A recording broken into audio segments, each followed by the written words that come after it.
बहुत समय पहले की बात है। राजपुर गांव में सोहन नाम का एक ईमानदार दूध वाला रहा करता था। उसकी एक गाय थी और वह गांव में घर घर जाकर दूध बेचा करता था। उसकी गाय का दूध इतना शुद्ध और गाढ़ा होता कि गांव वाले उसी का इंतजार करते रहते थे। वहीं गांव में एक और दूध वाला रहता था, शंकर। शंकर की गांव में दूध की बड़ी दुकान थी और उसका भी दूध का व्यापार बहुत अच्छा चलता था।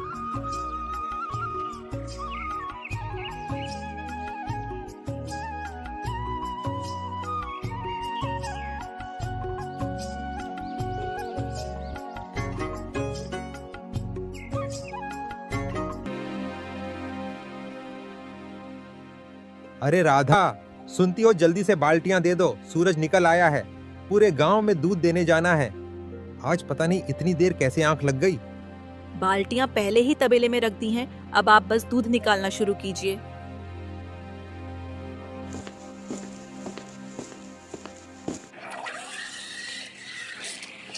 सोहन दूध निकालता है और फिर दूध बेचने के लिए गांव की ओर निकल पड़ता है।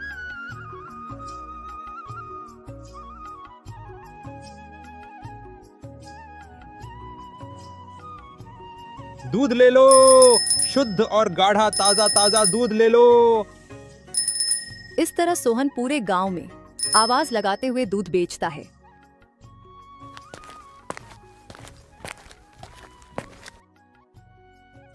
अरे सोहन बेटा, जरा 1 किलो दूध देना।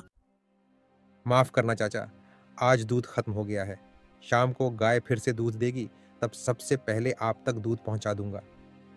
ठीक है बेटा, डॉक्टर ने दवाई लिखी है, दूध के साथ ही लेनी है, जल्दी लाना। ठीक है चाचा जी। सारा दूध खत्म हो जाने के बाद सोहन घर के लिए निकल पड़ता है। तभी रास्ते में बहुत तेज बारिश शुरू हो जाती है। सोहन अपनी दूध की केन के साथ एक पेड़ के नीचे खड़ा हो जाता है और बारिश के रुकने का इंतजार करता है। थोड़ी देर बाद बारिश बंद हो जाती है और सोहन घर के लिए निकल पड़ता है।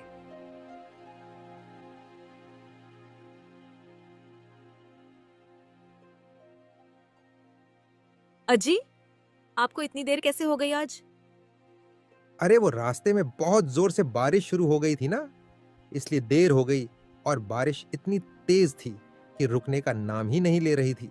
बारिश रुकने का इंतजार करते करते शाम हो गई। चलिए ठीक है, आप हाथ मुंह धो लीजिए, मैं आपके लिए खाना लगा देती हूँ।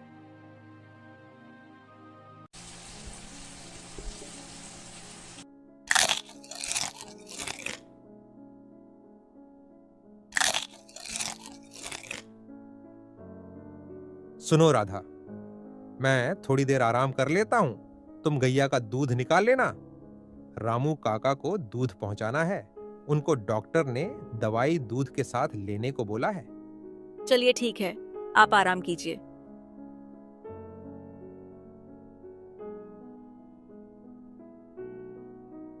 ठीक है राधा, मैं जा रहा हूं, जल्दी ही आ जाऊंगा। ठीक है, ध्यान से जाना। और हाँ, आते समय समोसे लेते आना। आज बहुत मन हो रहा है समोसे खाने का बारिश के मौसम में। रामू चाचा, ओ रामू चाचा, घर पे हो क्या? अरे सोहन बेटा, तुम आ गए। मैंने सोचा तुम नहीं आ पाओगे, बारिश जो इतनी तेज थी। अरे चाचा जी, कैसे नहीं आता मैं? आपको दवाई भी लेनी थी ना। कितनी भी तेज बारिश क्यों ना होती, मैं जरूर आता। ठीक है चाचा जी, चलता हूं मैं। भगवान तुम्हारा भला करे बेटा। सोहन रामू चाचा के घर से निकला ही था, तभी उसे अपनी पत्नी की बात याद आती है कि उसने समोसे मंगाए थे और समोसे लेने के लिए वह बाजार की तरफ चला जाता है। भैया, 4 समोसे पैक कर दो। सोहन समोसे लेकर अपने घर की तरफ जा ही रहा था कि तभी मालती उसके पास आती है और कहती है, क्या बात है सोहन भैया, आजकल तो बहुत पैसे छाप रहे हो। नहीं मालती बहन, भगवान की दया और आप लोगों की मेहरबानी से गुजारा हो रहा है। अच्छा, सुना है सरला का बेटा पिछले कुछ दिनों से बहुत बीमार चल रहा है और डॉक्टर ने कहा है कि मिलावटी दूध की वजह से ये सब हुआ है और गांव में बहुत सारे लोग भी बीमार पड़ रहे हैं। कहीं ये कमाल आपके दूध का तो नहीं? नहीं नहीं मालती बहन, मैं भला ऐसा क्यों करूंगा?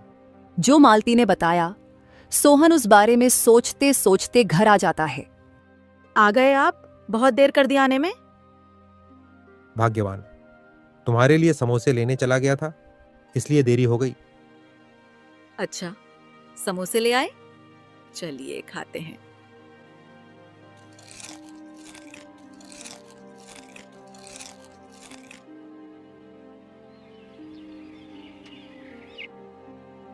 रात हो जाती है, लेकिन सोहन पूरी रात सो नहीं पाता। बार बार वह बात उसके जहन में आ रही थी। मैंने तो आज तक दूध में मिलावट करी ही नहीं, हमेशा ईमानदारी से अपना काम करता आ रहा हूँ। फिर आखिर ये कौन कर रहा है? मैं इसका पता लगा के ही रहूंगा। सोहन सोचते सोचते पूरी रात बिता देता है। तभी उसे शंकर का ख्याल आता है, जिसका गांव में दूध का बड़ा व्यापार था। ये काम उस शंकर का हो सकता है। जो भी हो, आज मैं पता लगा के ही रहूंगा। मेरी बेवजह बदनामी हो रही है। सोहन सूरज उगने से पहले ही घर से निकल जाता है और सीधा शंकर के तबेले में पहुंच जाता है। वहां जाके वो एक पेड़ के पीछे छुप जाता है और जो देखता है उसकी आंखें फटी की फटी रह जाती है। अच्छा, तो ये माजरा है। अरे शंकर भैया, ये क्या कर रहे हो? अरे सोहन, ये मेरा काम है, तुम इसमें मत पड़ो। तुम्हारे दूध से लोग बीमार पड़ रहे हैं। गांव वालों के साथ धोखा करना बंद करो, वरना मैं सबको बता दूंगा। अरे जा जा, तुझसे जो होता है कर ले। शंकर सोहन का कहना नहीं मानता है।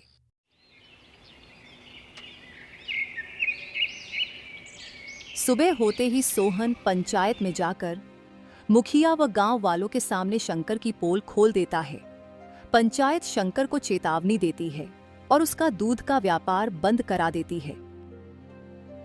शंकर की असलियत सामने आने से उसका दूध का व्यापार बंद हो जाता है और पूरे गांव में उसकी बदनामी भी होती है। इसलिए वह अपने कुछ बदमाश दोस्तों के साथ मिलकर सोहन से बदला लेने की योजना बनाता है।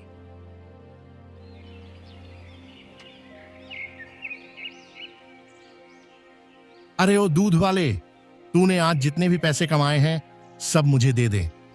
अरे भाई, आज कुछ खास कमाई नहीं हुई है। ठीक है, आज जाने दे रहा हूं।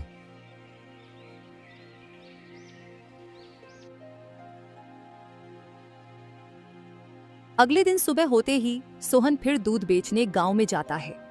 वह घर वापस आ रहा था, तभी वही बदमाश लोग उसका फिर रास्ता रोक लेते हैं। ओ दूध वाले सुन, आज तेरी जितनी भी कमाई हुई है ला सब मुझे दे दे। अरे भाई, क्यों मुझ गरीब को परेशान कर रहे हो? अगर सब कुछ आपको दे दिया तो मेरे बच्चे क्या खाएंगे? मुझसे जुबान लड़ा रहा है, रुक अभी मजा चखाता हूँ। इतना कहकर वे बदमाश सोहन का सारा सामान जमीन पे बिखेर देते हैं। अजी, आज इतना जल्दी कैसे आ गए आप? आपके कपड़े इतने गंदे क्यों हैं और चोट कैसे लग गई? अरे राधा, कुछ बदमाशों ने मेरा रास्ता रोक लिया था और मुझसे सारे पैसे मांग रहे थे। मैंने मना किया तो उन्होंने सारा सामान बिखेर दिया। बेड़ा गर्क हो उन बदमाशों का। हम गरीबों का पैसा लेकर पता नहीं उन्हें क्या मिल जाएगा। क्यों ना हम इसकी थाने में एफआईआर कराते हैं। सोहन और राधा थाने में जाकर उन बदमाशों की रिपोर्ट दर्ज करवाते हैं और थानेदार उन बदमाशों को गिरफ्तार कर लेता है। कुछ समय बाद शंकर थाने में आता है और थानेदार को बहुत सारे पैसे का लालच देता है, जिससे थानेदार का ईमान डगमगा जाता है और वो उन बदमाशों को छोड़ देता है। उस सोहन के बच्चे को बहुत ज्यादा परेशान करो और उसे घर से बाहर फेंक दो।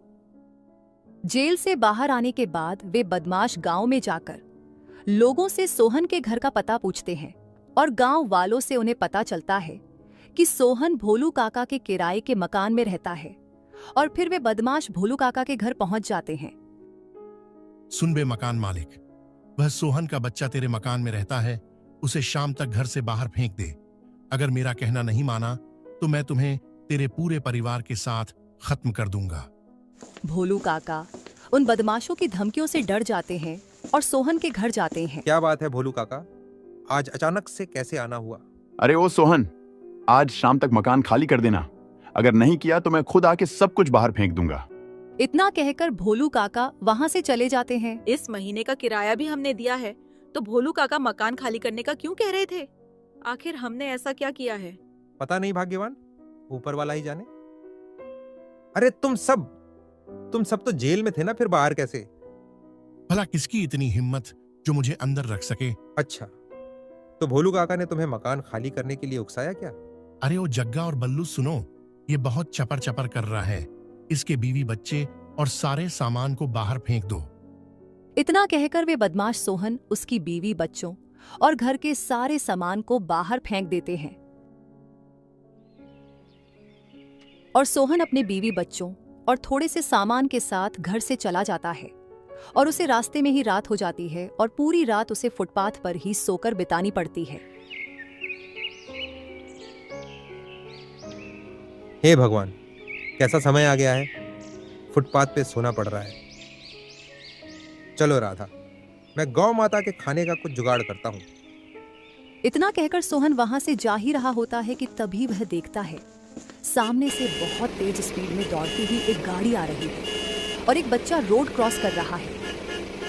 सोहन अपनी जान की परवाह किए बिना उस बच्चे को बचाने दौड़ पड़ता है। सोहन को थोड़ी बहुत चोटें तो आती है, लेकिन वह उस बच्चे को बचा लेता है। ये सारा दृश्य उस बच्चे के माता पिता देख रहे थे और वे दौड़कर सोहन के पास आते हैं।